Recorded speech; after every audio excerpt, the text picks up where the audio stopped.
അല്ല, തീർച്ചയായിട്ടും അദ്ദേഹം പറഞ്ഞത് ശരിയല്ല. ഒരു വിഷയത്തിനകത്ത് 2 തവണ നടപടി എടുക്കാൻ കഴിയില്ല. ഒരു നടപടി ഞാൻ ഏറ്റുവാങ്ങി ആ നടപടിയുടെ കാലഘട്ടത്തിൽ ചെയ്യാൻ പറ്റുന്ന കാര്യങ്ങൾ മാത്രമേ ഞാൻ ചെയ്യുന്നുള്ളൂ. ചെയ്യാൻ പാടില്ലാത്ത ഒരു കാര്യവും ഞാൻ ചെയ്യുന്നില്ല.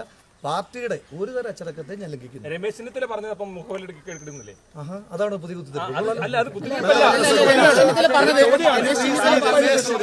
രമേശ് ചെന്നിത്തല എന്റെ നേതാവാണ്. ശ്രീ രമേശ് ചെന്നിത്തല എന്താണ് പറഞ്ഞത് നല്ല ബോധ്യം എനിക്കുണ്ട്.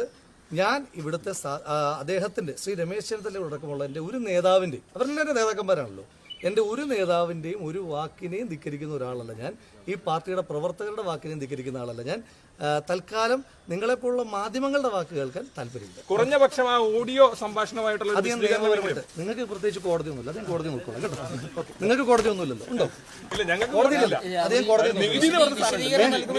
അല്ല, നീതി നിറവേറ്റേണ്ടത് നിങ്ങളല്ലല്ലോ. നീതി നിറവേറ്റേണ്ടത് കോടതിയും ജനകീയ കോടതിയുമാണ്.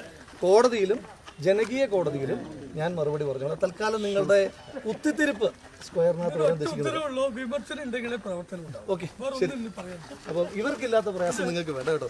അപ്പൊ അതുകൊണ്ട് നിങ്ങളെ പറഞ്ഞത് നിങ്ങൾ ചോദ്യം ചോദിച്ചുകൊണ്ടാണ് നിങ്ങളുടെ ചാനലിന്റെ പേര് പറഞ്ഞത്. വേറൊരാൾ ചോദ്യം ചോദിക്കുമ്പോൾ ആ ചാനലിന്റെ പേരിൽ ഞാൻ പറയുന്നത്. അപ്പം മീഡിയ വേണ്ട ചോദ്യം ചോദിക്കുന്നത് മീഡിയ വേണ്ട പേര്, മനോരമ ചോദ്യം ചോദിക്കുന്നത് മനോരമയുടെ പേര്. സാധാരണ പ്രവർത്തകന്റെ ദൗത്യം പൂർത്തിയാക്കാന്നുള്ള ഞാൻ ആദ്യമായി പാർട്ടിയിൽ വീട് കയറാൻ തുടങ്ങിയത് ഏതെങ്കിലും ഭാരവാഹിത്വം കിട്ടിയിട്ടില്ല. ഒരു ഭാരവാഹിത്വം ഇല്ലാതെ എനിക്ക് വോട്ടില്ലാത്ത കാലത്ത് ഇതുപോലെ സ്ലിപ്പും പിടിച്ചുകൊണ്ട് വീട് കയറി തുടങ്ങിയതാണ്. ആ ശീലം എൻ്റെ മരണം വരെ തുടരും. എൻ്റെ പ്രദേശത്ത് ഞാൻ ഏതെല്ലാം പ്രദേശത്ത് പ്രവർത്തിക്കുന്നു ആ പ്രദേശത്തെ കോൺഗ്രസിന്റെ പ്രവർത്തകരെ, UDFന്റെ പ്രവർത്തകരെ, നേതാക്കന്മാരെ ജയിപ്പിക്കാൻ എന്നെ കൊണ്ട് സാധ്യമായ പങ്കെടുക്കരുത്. അല്ല, ഒരു കാര്യം നിങ്ങൾ മനസ്സിലാക്കുന്നത്, സ്വാഭാവികമായിട്ട് കോൺഗ്രസ് പാർട്ടി ഒരു നടപടി എടുത്തു. ആ നടപടി എടുത്തിട്ട് ആ നടപടിയുടെ കാലയളവിൽ എന്തെല്ലാം ചെയ്യാമെന്ന് എനിക്ക് ബോധ്യമുണ്ട്. അത് നേതാക്കന്മാർക്കും ബോധ്യമുണ്ട്. അതിലേതെങ്കിലും ഒരു കാര്യം ഞാൻ ലംഘിച്ചാൽ മാത്രമാണ് അവർക്ക് എന്നെ വിളിച്ചു പറയേണ്ടുന്ന കാര്യമുള്ളത്. അപ്പം നിങ്ങൾക്ക് ഈ പാർട്ടിയുടെ ഭരണഘടനയെ പറ്റിയും ഈ പാർട്ടിയുടെ രീതികളെ പറ്റിയും വല്ലാത്ത ബോധ്യമില്ലാത്തത് എൻ്റെ പ്രശ്നമല്ലല്ലോ. പാർട്ടി സസ്പെൻഷൻ പീരീഡിൽ എന്തെല്ലാം ചെയ്യാം, എന്തെല്ലാം ചെയ്യാൻ പാടില്ല ഞാൻ കണ്ടു. നിങ്ങൾ നേതാക്കന്മാരോട് ചോദിക്കുന്നത് കേട്ടു, സ്ഥാനാർത്ഥി നിർണയത്തിലടക്കം പങ്കെടുത്തില്ലെന്ന്. ഞാൻ സ്ഥാനാർത്ഥി നിർണയത്തിൽ പങ്കെടുത്തിട്ടില്ല. അത് ഇവിടെ സ്ഥാനാർത്ഥി നിർണയത്തിന്റെ ചുമതല ഉണ്ടായിരുന്ന ശ്രീ VK ശ്രീകണ്ഠനും അതുപോലെ തന്നെ ഇവിടുത്തെ DCC പ്രസിഡന്റും അടക്കമുള്ള ആളുകൾ പറഞ്ഞല്ലോ. ഞാൻ പറയുന്നുണ്ടല്ലോ ഞാൻ സ്ഥാനാർത്ഥി നിർണയത്തിൽ പങ്കെടുത്തില്ല എന്ന്. പിന്നെ നിങ്ങൾ എങ്ങനെയാ പറയുക? ഇവിടെ പക്ഷേ പാർട്ടി കുറെ സ്ഥാനാർത്ഥികളെ നിശ്ചയിച്ചിങ്ങോട്ട് വിടുമ്പോൾ ആ സ്ഥാനാർത്ഥികളെ ജയിപ്പിക്കുക എന്നുള്ളത് ഞങ്ങൾ പ്രവർത്തകരുടെ ഉത്തരവാദിത്തമാണ്. ആ ഉത്തരവാദിത്തം ഞങ്ങൾ നിറവേറ്റും. അത് നിങ്ങൾ എത്ര കിടന്ന് വാർത്ത കൊടുത്താലും എന്ത് ചെയ്താലും കോൺഗ്രസിനെ UDFനും ജയിപ്പിക്കാൻ സാധ്യമായതെല്ലാം ഞാൻ ചെയ്യും. അതിനകത്തൊന്നും ആർക്കും ആശങ്ക വേണ്ട. ഞാൻ എപ്പോഴും പറയാറുള്ള കാര്യമാണ്, നിങ്ങളെ കൊണ്ട് ആവൂല മക്കളെ. കാരണം അയാളുടെ വാക്കുകൾക്ക് മുന്നിൽ പിടിച്ചു നിൽക്കാൻ നിങ്ങളെ കൊണ്ട് കഴിയില്ല.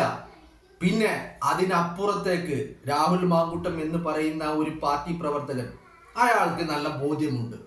നിങ്ങളെ ഒന്നും ബോധ്യപ്പെടുത്തേണ്ട കാര്യമില്ല. ഇത് കേരളത്തിന്റെ പൊതു ജനത്തിന്, ഇവിടുത്തെ സമൂഹത്തിന് നല്ല ബോധ്യമുള്ള കാര്യമാ. ഇവിടെ രാഹുലിനെ എതിർക്കുന്നവരാരാ? ഒരു അന്തം കമ്മി അടിമകൾ. അവരെ അങ്ങ് മാറ്റി നിർത്തി കഴിഞ്ഞാൽ ഇവിടെ രാഹുലിന് വേറെ പ്രശ്നങ്ങളൊന്നുമില്ല. മനസ്സിലായില്ലേ? പിന്നെ ഉള്ളത് നിങ്ങളുടെ കരച്ചിലുകൾക്ക് ഒപ്പം നിൽക്കാൻ രാഹുലിന് സമയമില്ലെന്നേ. അയാള് വീട് കയറും, അയാള് വോട്ട് ചോദിക്കും, അയാള് പാർട്ടിക്ക് വേണ്ടി അഹോരാത്രം പണിയെടുക്കും. ഇവിടെ ആവശ്യം എന്താ? ആരുടെ ആവശ്യം? മാപ്രകളുടെ ആവശ്യം എന്താണ്? രാഹുൽ പാലക്കാട് ഉണ്ടാവരുത്. അതാണ് ഇവര് കരുതി. ഇവരിപ്പോ ഈ തെരഞ്ഞെടുപ്പ് കാലത്ത് ഇങ്ങനെ ഒരു ബോംബ് പൊട്ടിക്കുമ്പോ ഇവര് കരുതിയത് എന്താണെന്നറിയാമോ?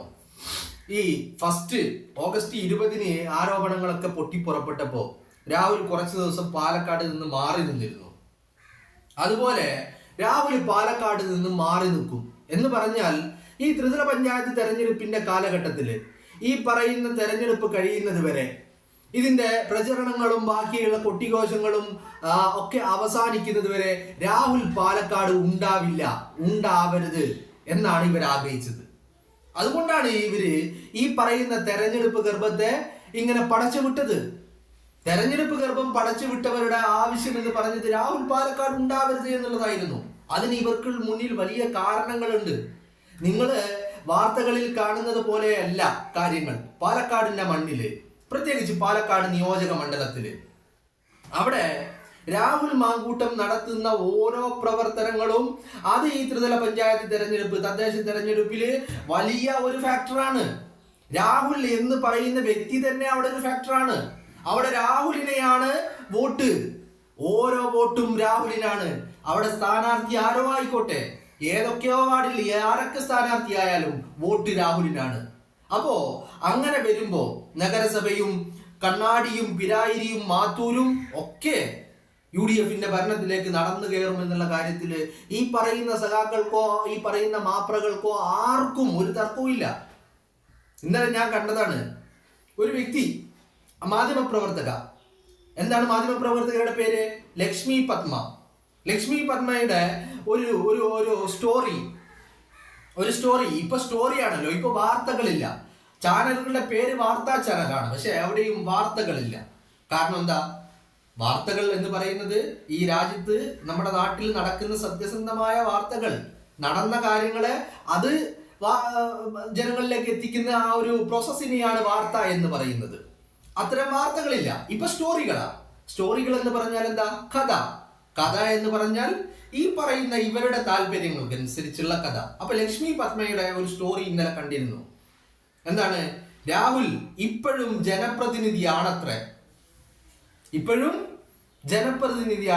എന്നാണ് ആ സ്റ്റോറിയുടെ ക്യാപ്ഷൻ തന്നെ, അതിന്റെ തംബ്നെയിൽ തന്നെ അതാണ്. ഇപ്പോഴും ജനപ്രതിനിധിയാണത്രേ എന്നാണ് പറയുന്നത്. ഒരു പുച്ഛം. പിന്നെ ജനപ്രതിനിധി അല്ലാതെ പാലക്കാട്ടേക്കൊന്ന് പോയി നോക്ക്. നിങ്ങളുടെ പ്രതിനിധികള്, നിങ്ങളുടെ സ്ഥാപനത്തിന്റെ ആളുകൾ, റിപ്പോർട്ടർമാര് നിരന്തരമായി രാഹുലിനെ കാണുന്നുണ്ട്, കേൾക്കുന്നുണ്ട്. പാലക്കാട്ടുണ്ട്. അവരോടൊന്ന് ചോദിച്ചു നോക്ക്, പാലക്കാട്ട് രാഹുൽ ആരാണെന്ന് ഇവരോടൊന്ന് ചോദിച്ചു നോക്ക്. സ്വകാര്യമായിട്ട് ചോദിച്ചാൽ മതി, നിങ്ങൾ അത് വാർത്തയാക്കണമെന്ന് ഞാൻ പറയുന്നില്ല. മനസ്സിലായില്ലേ? രാഹുൽ ഇപ്പോഴും പാലക്കാട്ടുകാർക്ക് പാലക്കാടിന്റെ ജനപ്രതിനിധി തന്നെയാണ്, സ്വീകാര്യനായ ജനപ്രതിനിധി. നിങ്ങളത് കാണുന്നുണ്ടല്ലോ. രാഹുല് ഇന്നലെയും വോട്ട് ചോദിച്ച് നടക്കുന്നുണ്ടല്ലോ, എല്ലാ വീടുകളും കയറി ഇറങ്ങുന്നുണ്ടല്ലോ. എവിടെയെങ്കിലും ആരെങ്കിലും, എല്ലാ വീട്ടിലും സ്ത്രീകളുണ്ടല്ലോ, എല്ലാവരെയും കാണുന്നുണ്ടല്ലോ. ഇന്നലെ നിങ്ങൾ കാണുന്നുണ്ടാവില്ലേ? ഇനി കാണുന്നില്ലെങ്കിൽ, നിങ്ങൾ കാണാത്ത വിഷ്വലുകൾ കാണണമെങ്കിൽ നിങ്ങൾ ഒരു കാര്യം ചെയ്യൂ, രാഹുലിന്റെ ഫേസ്ബുക്ക് പ്രൊഫൈലിലേക്ക് ഒന്ന് പോയി നോക്കൂ. അവിടെ അയാൾ ഇന്നലെ 2 വീഡിയോ പോസ്റ്റ് ചെയ്തിട്ടുണ്ട്. ആ പോസ്റ്റ് ചെയ്ത വീഡിയോകൾ നിങ്ങളൊന്ന് എടുത്ത് പരിശോധിക്കുക. അവിടെ പാലക്കാട്ടുകാരെ, പാലക്കാട്ടെ സ്ത്രീകള്, പാലക്കാട്ടെ വീട്ടമ്മമാരെ, പാലക്കാട്ടെ സഹോദരിമാര്, ഇവരൊക്കെ രാഹുലിനെ എങ്ങനെയാണ് സ്വീകരിക്കുന്നത് എന്ന് നിങ്ങളൊന്ന് കൺതുറന്ന് കാണുക. നിങ്ങൾ ഇതൊക്കെ കാണുന്നുണ്ടെന്ന് എനിക്കറിയാം. അതിന്റെ പിന്നിൽ നിന്നാണ് നിങ്ങൾക്ക് ഇത്തരം കുരുപൊട്ടലുകൾ ഉണ്ടാവുന്നത് എന്നുള്ളതും എനിക്ക് നല്ല ബോധ്യമുണ്ട്. അത് കേരളത്തിലെ പൊതുസമൂഹത്തിനും നല്ല വ്യക്തമായ ബോധ്യമുള്ള കാര്യമാണ്. പിന്നെ ലക്ഷ്മി പത്മക്കൊക്കെ ഞാൻ വെല്ലുവിളിച്ച് ചോദിക്കുകയാ, നിങ്ങൾ ധൈര്യമുണ്ടെങ്കിൽ നിങ്ങളൊരു നിയമസഭാ തെരഞ്ഞെടുപ്പിൽ മത്സരിക്കണമെന്ന് ഞാൻ പറയുന്നില്ല. ഈ പറയുന്ന തദ്ദേശ തെരഞ്ഞെടുപ്പിൽ ഒരു വാർഡിൽ മത്സരിച്ച് വിജയിക്കുവാനുള്ള ഗഡ്സ് നിങ്ങൾക്ക് ഉണ്ടാ. അവിടെയാണ് പാലക്കാടിന്റെ മണ്ണില് ആദ്യമായി കന്നി അംഗത്തിനിറങ്ങിയ രാഹുലിന്റെ വിജയം തിളക്കമാർന്നതാകുന്നത്. 18,000 വരുന്ന ഭൂരിപക്ഷം. പാലക്കാട് നിയോജക മണ്ഡലത്തിലെ ചരിത്രത്തിലെ ഉയർന്ന ഭൂരിപക്ഷം. അവിടെയും നിങ്ങൾ ആലോചിക്കണം, ആ ഭൂരിപക്ഷം ലഭിക്കുന്നത് എപ്പോഴാ? അവിടെ കൂട്ടത്തിലുണ്ടായ സരിൻ സീറ്റ് നൽകിയില്ലെന്ന് പറഞ്ഞ് കാലുമാറി അപ്പുറത്ത് മറുകണ്ഠം ചാടിയിട്ട് എതിർ സ്ഥാനാർത്ഥിയായി നിന്ന് രാഹുലിനെയും ഷാഫിയെയും വെല്ലുവിളിച്ചിട്ട് തോറ്റു തുന്നം പാറിയതാണ്. അങ്ങനത്തെ നിങ്ങളാണ് ചോദിക്കുന്നത് രാഹുൽ ജനപ്രതിനിധിയാണെന്ന് സ്റ്റുഡിയോ റൂമിൽ ഇരുന്ന് ചോദിച്ചോ കേട്ടോ. ഈ ചോദ്യം പാലക്കാട്ടൊന്നും പോയി ചോദിച്ചേക്കല്ലേ. ജനങ്ങള് തിരിച്ചു പോക്കുണ്ടാവില്ല. പാലക്കാട്ടാണ് ജനം. ആ ജനം എന്ന് പറയുന്നത് നല്ല ഒന്നാം തരം പാലക്കാടൻ ചൂടും പാലക്കാടൻ വെയിലും പാലക്കാടൻ മഴയും കൊള്ളുന്ന വ്യക്തികളാ. ആ പാലക്കാട്ടുകാരോടൊന്നും പോയി ചോദിച്ചേക്കരുത് രാഹുൽ ഇപ്പോഴും ജനപ്രതിനിധിയാണോ. ആ പുച്ഛൊന്നും പാലക്കാട് കാണിച്ചേക്കരുത് കേട്ടോ.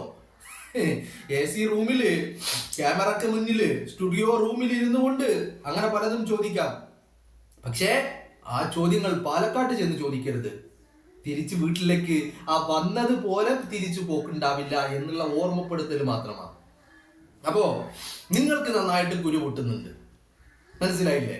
നിങ്ങൾക്ക് നിങ്ങളുടെ കുരുപൊട്ടലുകൾ, നിങ്ങളുടെ ക്രിമികടികലുകൾ, അത് തൽക്കാലം അതിന് മറുപടിയും ഇല്ല. അത് കണ്ടു നിൽക്കാൻ അല്ലെങ്കിൽ അതിനനുസരിച്ച് തുള്ളാനുള്ള സമയവും രാഹുലിനില്ല. രാഹുൽ പാലക്കാട് സജീവമാണ്, സജീവമാണെന്ന് പറഞ്ഞാൽ പാർട്ടിയുടെ തന്നെ വിജയിപ്പിച്ചു വിട്ട, തനിക്ക് വേണ്ടി അഹോരാത്രം പരിശ്രമിച്ച, തന്റെ ഭൂരിപക്ഷം 18,000 എത്തിക്കാൻ വേണ്ടി രാപ്പകലില്ലാതെ പണിയെടുത്ത പാലക്കാടിന്റെ സാധാരണക്കാരായ UDF-ന്റെ പ്രവർത്തകർ അവർ ഇന്നൊരു തെരഞ്ഞെടുപ്പിൽ സ്ഥാനാർത്ഥികളാകുമ്പോൾ അവരുടെ മത്സരത്തിൽ അവരുടെ വിജയത്തിന് വേണ്ടി അഹോരാത്രം പരിശ്രമം. നിങ്ങൾ എന്തൊക്കെ കുരുപൊട്ടിയിട്ട് ഒരു കാര്യമില്ല. അയാൾ പാലക്കാട് തന്നെ ഉണ്ടാവും. ലക്ഷ്യം തെരഞ്ഞെടുപ്പ് കാലത്തെങ്കിലും രാഹുലിനെ പാലക്കാട് നിന്ന് മാറ്റി എന്നായിരുന്നല്ലോ. അത് നടക്കില്ല. അത് നടക്കില്ലെന്ന് മാത്രമല്ല, നിങ്ങളുടെ വ്യാജ ഗർഭങ്ങളും ഒക്കെ പൊളിച്ചടക്കി. നിങ്ങളുടെ കൂട്ടത്തിലും ഞാൻ ഇപ്പോഴും പറയുന്നു, നിങ്ങളുടെ കൂട്ടത്തിൽ ഇപ്പോ വേറിട്ട് നിൽക്കുന്ന ഒരു ശബ്ദമുണ്ട്. ഈ വേട്ടയാടലുകൾക്ക് നിന്ന് കൊടുക്കാത്ത ഒരു ശബ്ദം. നിങ്ങൾക്ക് എല്ലാവർക്കും വലിയ അസ്വസ്ഥത ആ കാര്യത്തിൽ ഉണ്ട് താനും. വലിയ അസ്വസ്ഥത ആ കാര്യത്തിലുണ്ട് നിങ്ങൾക്ക് എല്ലാവർക്കും. നമുക്ക് മനസ്സിലാവുന്നുണ്ട്. ഞാൻ അതിനെക്കുറിച്ച് മറ്റൊരു വീഡിയോയിൽ സംസാരിക്കാം. ഇപ്പൊ അതിനെക്കുറിച്ച് സംസാരിക്കുന്നില്ല. രാഹുല് പാലക്കാടുണ്ട്. നിങ്ങൾ എന്തൊക്കെ കുത്തിതിരിപ്പ് ഉണ്ടാക്കാൻ നോക്കിയാലും രാഹുല് ഈ തദ്ദേശ തെരഞ്ഞെടുപ്പിന്റെ പ്രചരണങ്ങളിൽ സജീവമായ ഇടപെടലുകളുമായി പാലക്കാടിന്റെ മണ്ണിലുണ്ടാകും. UDF-ന്റെ സ്ഥാനാർത്ഥികൾക്ക് പ്രശ്നമില്ല. ഈ പറയുന്ന പാലക്കാട്ടുകാർക്ക് പ്രശ്നമില്ല. പാലക്കാട്ടെ സാധാരണക്കാരായ പ്രവർത്തകർക്കും പ്രശ്നമില്ല. പിന്നെ നിങ്ങളുടെ പ്രശ്നത്തെയാണോ രാഹുൽ തലയിൽ കയറ്റി വെക്കാൻ പോകുന്നത്? ഒരിക്കലുമില്ല. നിങ്ങളത് മനസ്സിലാക്കണം. അത് മനസ്സിലാക്കിയാൽ നിങ്ങൾക്ക് നല്ലത്. അതല്ലാതെ നിങ്ങൾ ഇതിൽ നിന്ന് പിന്മാറണം എന്നൊന്നും ഞാൻ പറയില്ല. നിങ്ങളെ കൊണ്ട് കഴിയുന്നത് പോലെ നിങ്ങൾ പണിയെടുക്കുക.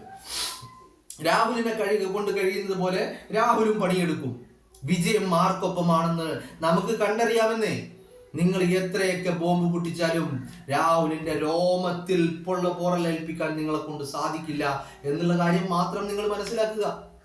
അത്രേ ഇപ്പൊ പറയാനുള്ളൂ. അതിനപ്പുറത്തേക്ക് ഒന്നുമില്ല. രാഹുലിനെതിരെ കുത്തിത്തിരിപ്പുമായി ഇറങ്ങുന്നവർക്ക് ഒരു താക്കീത് മാത്രമാണ്. രാഹുൽ പാലക്കാട് ഉണ്ടാകും. നിങ്ങളുടെ ലക്ഷ്യം, നിങ്ങളുടെ ആവശ്യം അത് നിറവേറാൻ പോകുന്നില്ല എന്നുള്ള തിരിച്ചറിവെങ്കിലും നിങ്ങൾക്ക് ഉണ്ടാവുക. തദ്ദേശ തെരഞ്ഞെടുപ്പ് രാഹുൽ വലിയ ഫാക്ടറാണ്. അത് നിങ്ങൾ തിരിച്ചറിയുന്നുണ്ടെന്ന് എനിക്കറിയാം. ആ ഫാക്ടർ ഉള്ളത് കൊണ്ട് തന്നെയാണ് ഈ പറയുന്ന രാഹുലിനെ അവിടെ നിന്ന് മാറ്റി നിർത്തുവാനുള്ള എല്ലാ ശ്രമങ്ങളും നിങ്ങൾ നടത്തുന്നത്. പക്ഷേ വില പോയില്ല മക്കളെ. പാലക്കാടിന്റെ വലിയ മുന്നേറ്റം നടത്തിക്കൊണ്ട് ഈ തെരഞ്ഞെടുപ്പിന്റെ കുന്തമുനയായിക്കൊണ്ട് വജ്രായുധമായിക്കൊണ്ട് പാലക്കാടിന്റെ മണ്ണിൽ തന്നെ രാഹുൽ മാങ്കൂട്ടം ഉണ്ടാകും എന്നുള്ള കാര്യത്തിൽ നിങ്ങൾക്ക് ഒരു സംശയവും വേണ്ട.